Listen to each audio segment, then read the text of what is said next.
Donation, I think that we are on the same intellectual level where we can agree upon the eternal principle that your tracks need to be mastered. But the question still remains, when do you do it? When is the best time to master your track? Let's talk about it. I used to finish something and mixed it exactly how I wanted it, exported it out and mastered it in a different project. But now I'm actually applying mastering as I'm going so that I can hear what the final product sounds like the entire way through. And it makes it easier to kind of tweak bits and pieces as I go. It's just one of those things that, like, I went to university for music production and they were like, you should never do that because then you'll mess it all up. And it's taken me years to like go back to that and go, yeah, actually, why not though? Why not? If I know that it's going to sound like that at the end, then yeah. That's funny because that's what I tell a lot of students. I tell them, don't do that.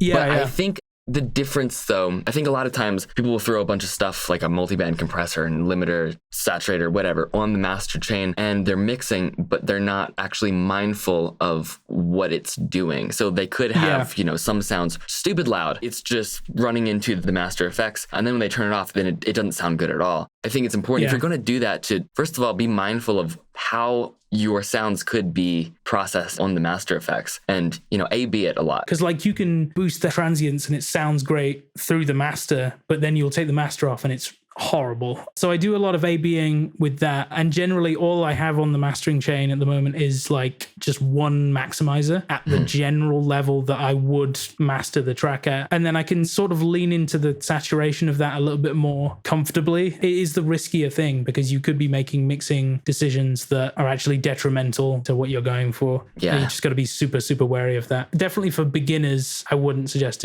doing that. I totally agree with that. Yeah. With beginners, when you're still learning how to mix and stuff, you don't want to, paint a picture in blue light. Exactly. Even though you're going to like put a blue filter on it at the end. I don't know if that's a good analogy, but basically, yeah, I it's think like that works. You should learn what it is you're actually doing. You should learn what each tool and mixing effect is actually doing and do it the right way so that in the end, when you apply master effects and stuff, then it sounds good. It's more predictable too. This is a small little snippet of our In the Dot episode that we did with Chime breaking down his song Voidwalkers. If you want to check out that full walkthrough plus get a free sample pack from the sounds that were made from Voidwalkers, there is a link down below, or you can head on over to donation.net/Voidwalkers. Go check it out right now.